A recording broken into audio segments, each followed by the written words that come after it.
इसको whole number बनाना पड़ेगा, 2 से मल्टीप्लाई दोनों को कर दो, 3 हो जाएगा। यानी आयरन तुम्हारा 2 हो जाएगा, ऑक्सीजन तुम्हारा 3 हो जाएगा। Fe2 oxygen 3। This is limiting ना, लिमिटिंग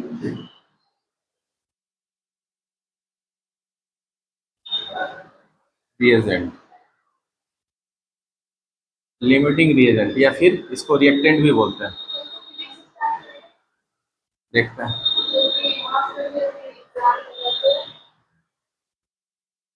लिमिटिंग रिएजेंट का मतलब क्या हुआ? जो लिमिट हो जाता है, खत्म हो जाता है जल्दी।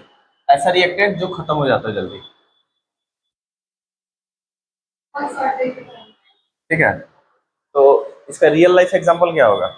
लिमिटिंग रिएजेंट का रियल लाइफ एग्जांपल, ठीक है, लेट्स से सैंडविच बना रहे हो तुम लोग, ठीक है, सैंडविच बना रहे हो,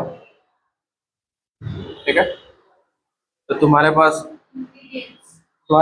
कितना क्या क्या लगेगा? स्टफिंग करना पड़ेगा ना, ठीक है, मसाला जो भी, ठीक है, मसाला लगेगा, ब्रेड लगेगा, बस सब मसाला नहीं ले लो, ठीक है, मसाला और ब्रेड, समझ में आया? लेट से तुम्हारे पास 10 गो ब्रेड है, तो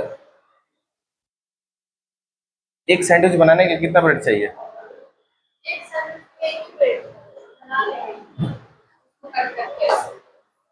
कम से कम 2 गो ब्रेड चाहिए।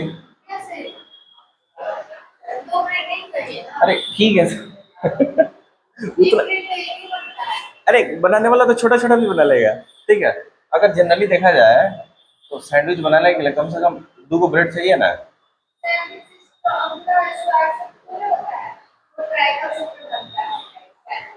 हाँ हाँ, बनाने वाला ऐसे भी बनाता है, बनाने वाला ऐसे भी काट के खाता है, बनाता है, ठीक है।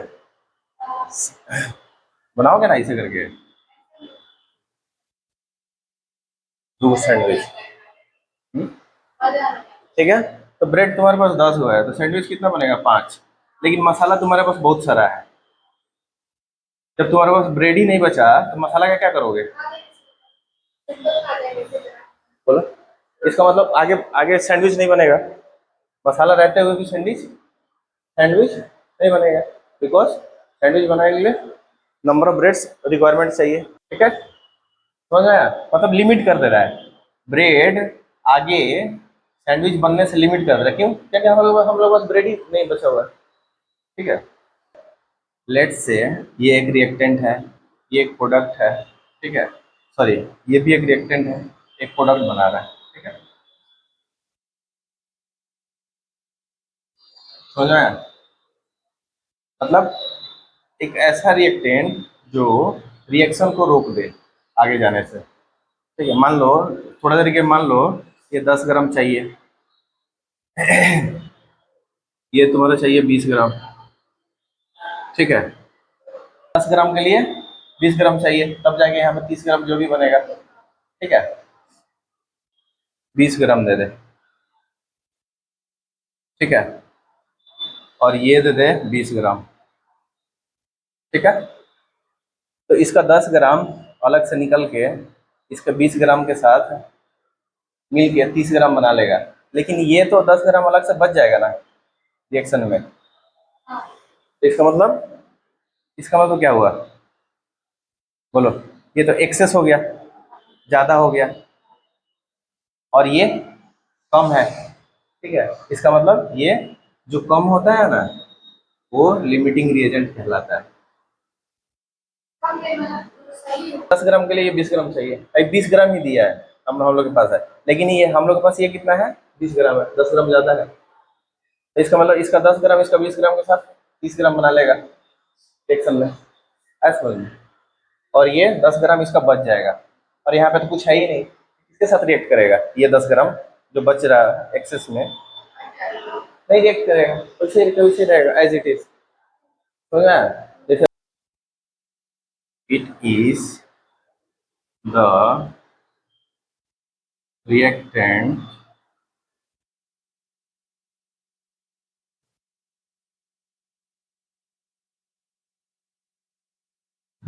It is the reactant in a chemical reaction. ठीक है, एक केमिकल रिएक्शन में ये एक रिएक्टेंट होता है that stops the further reaction, that stops the further reaction. ठीक है, because it is in limiting quantity. ठीक है, as required, it is in as required by as required by कैसे को कैसे रिक्वायर पता कैसे चलेगा कौन कितना चाहिए बोलो। As required by second law of, ये याद करो क्या नाम था, क्या नाम था ये, हाँ second second law of chemical combination क्या था, लॉ ऑफ डेफिनेट प्रोपोर्शन था ना, as required by law of definite proportion, law of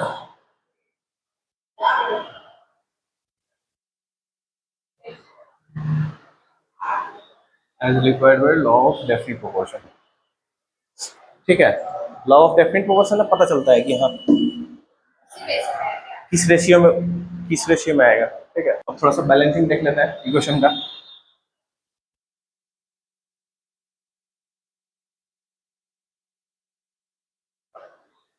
balancing of some chemical reactions, समझ आया। सबसे पहले किसको देखेंगे, आयरन को।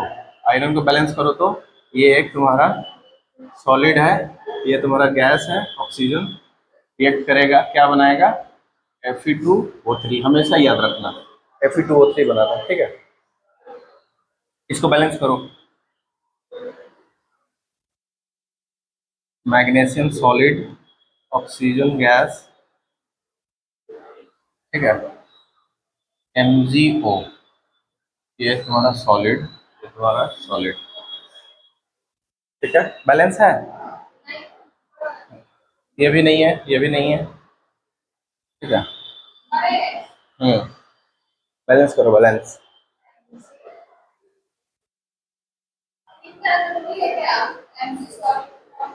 हाँ हाँ, रिएक्शन से पता चलता है कि कौन सॉलिड है कौन लिक्विड है। ठीक है, oxygen is nothing but P4O10 बनाएगा। ठीक है,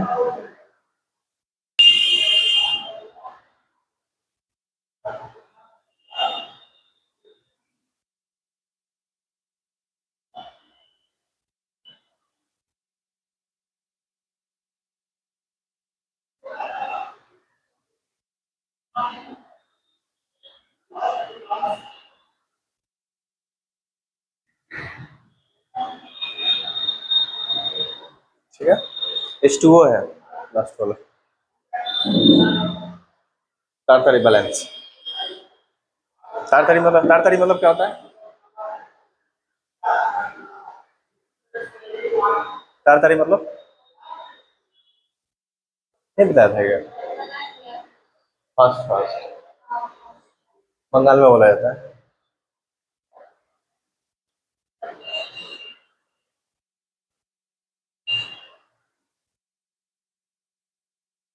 ठीक है, MgO। ठीक है, 5, how much this one, carbon 3 वो है, कार्बन को बैलेंस कर लो। ठीक है, 3 दूना 6, 2 8, सॉरी 3 दूना 6 7, हाइड्रोजन 8 हुआ, इधर 4 कर दो, 4 दूना 8, 4 6 5। ठीक, इससे पहले सॉल्यूशन देख लो, नहीं तो कंफ्यूजन आ जाएगा। ठीक है, व्हाट इज सॉल्यूशन, सॉल्यूशन कैसे डिफाइन करोगे, सॉल्यूशन किसको बोलते हैं? Solute plus solvent is equal to solution बोला जाता है ना। सोल्यूट क्या होता है, सोलवेंट क्या होता है? सोलेंट हमेशा लिक्विड फॉर्म में होता है या फिर एक्वस होता है, ठीक है, एक्वस फॉर्म। एक्वस मतलब, ठीक है, सोलूट सो, हमेशा सॉलिड टाइप में होता है, मतलब हमेशा लेस अमाउंट में होता है, ठीक है। जैसे नींबू पानी बनाना है तो नींबू रस, ठीक है, प्लस वाटर लेंगे तब ना जाके सॉल्यूशन बनेगा। उस सॉल्यूशन का नाम क्या होगा? नींबू पानी। सॉल्यूशन का नाम क्या होगा? ठीक है, और ये क्या होगा? सोलूट। और ये क्या हो जाएगा? सॉल्वेंट। अच्छा, इसमें नंबर ऑफ लेटर देखो तो 1 2 3 4 5 6, इसमें देखो तो 3 1 2 3 4 5 6 7, यानी ज़्यादा है, यानी ये हमेशा ज़्यादा होता है और ये हमेशा लेस अमाउंट में होता है, ठीक है। सॉल्यूशन पढ़ लिया हम लोग, अब देखेंगे रिएक्शन इन सॉल्यूशन। सॉल्यूशन में रिएक्शन कैसे होता है? मैक्सिमम रिएक्शन, लेबोरेटरी हो चाहे रियल लाइफ एग्जांपल हो, सब रिएक्शन हमेशा सॉल्यूशन में ही होता है, ठीक है। तो एक चीज होता है कॉन्सेंट्रेशन। कॉन्सेंट्रेशन मतलब, कॉन्सेंट्रेशन का मतलब कॉन्सेंट्रेटेड, जैसे होता है ना, let's say this is our pani, water, इसमें हम लोग थोड़ा सा 50 ml नींबू रस डालते हैं, ठीक है, 50 ml लेमन जूस, ठीक है, और ये क्या है? द सेम वाटर, बट इसमें हम लोग 200 ml लेमन जूस डालते हैं। Which one is more concentrated, one और टू, दोनों में से सबसे ज्यादा कॉन्सेंट्रेटेड कौन है? सेकेंड वाला। Why? Because it has high amount of lemon juice, ठीक है, कॉन्सेंट्रेटेड। सो ये solution two is more concentrated, solution two is more concentrated इसके कंपेयर में, ठीक है। छापो, कॉन्सेंट्रेशन को मेजर कैसे करते हैं?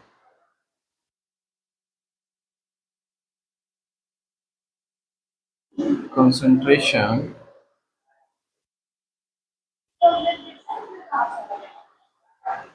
सॉल्यूशन है तो कंसंट्रेशन आएगा, तो बिना कंसंट्रेशन का सॉल्यूशन कैसे बोलो? concentration of a solution is measured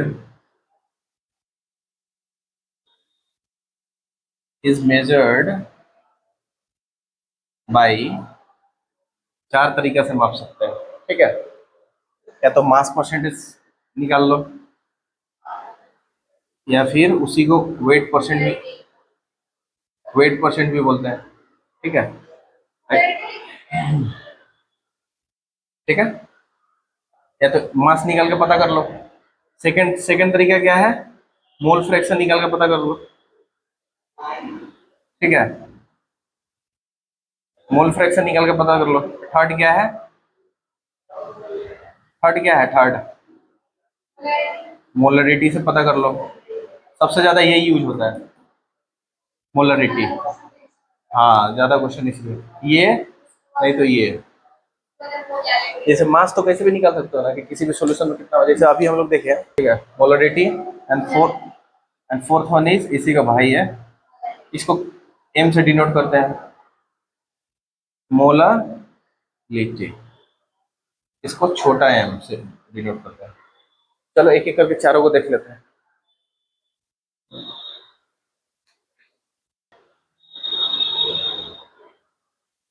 mass percentage, mass percent, हाँ पढ़ लिया है, लेकिन ये सॉल्यूशन वाला पढ़ेंगे हम लोग, सॉल्यूशन वाला। ठीक है, मास परसेंटेज हम लोग निकालते हैं।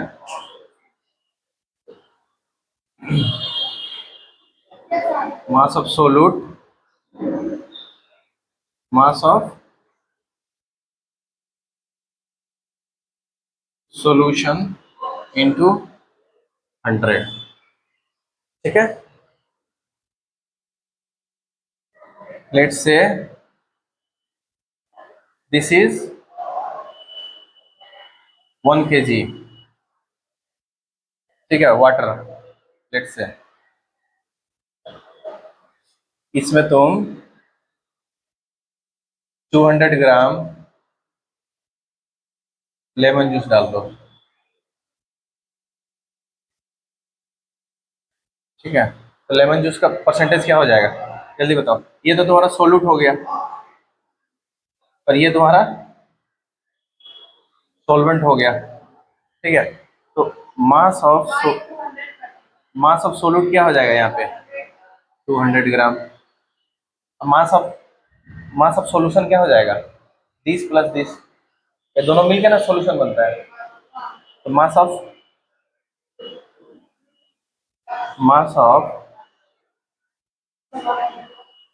सॉल्यूशन, सॉल्वेंट नहीं, मास ऑफ सॉल्यूशन क्या हो जाएगा, 200 gram plus 1000 gram, how much it is, 1200 gram.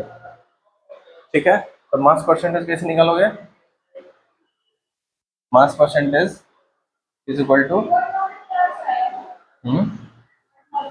Mass of solute, वो जो पानी लिया था 1 किलो था। ठीक है, हाँ ग्राम में करते इजी रहेगा। ठीक है, मास ऑफ सॉल्यूशन। ठीक है, सॉल्वेंट कितना है, इंटू 100, 200/1200 इंटू 100, ये रहा हम लोग का परसेंटेज।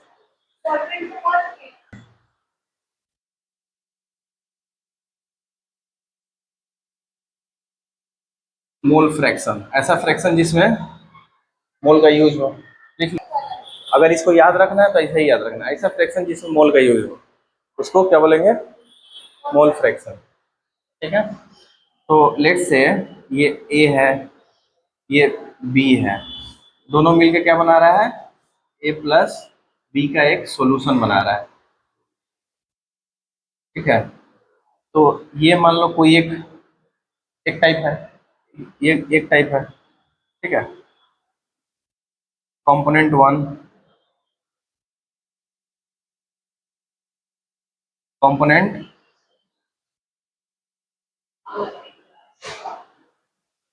2, component 1, component 2। ठीक है, तो इसका कुछ ना कुछ मोल होगा, तो उसको क्या बोलेंगे, मोल्स ऑफ ए। इसको क्या बोलेंगे, मोल्स ऑफ बी। हाँ हाँ, एन से डिनोट करते हैं मोल्स को, 7 बेस यूनिट याद है, अमाउंट ऑफ सब्सटेंस, एन से डिनोट करते हैं। ठीक है, तो मोल फ्रैक्शन कैसे निकालोगे, मोल fraction of component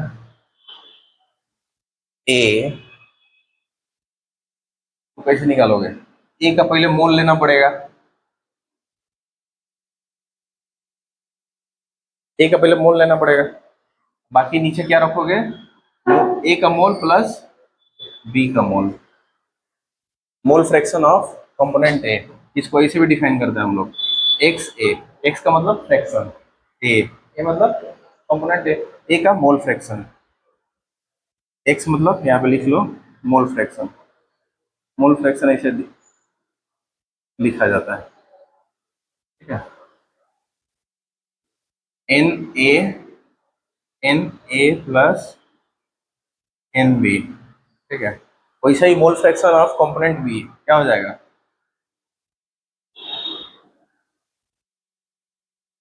mole fraction of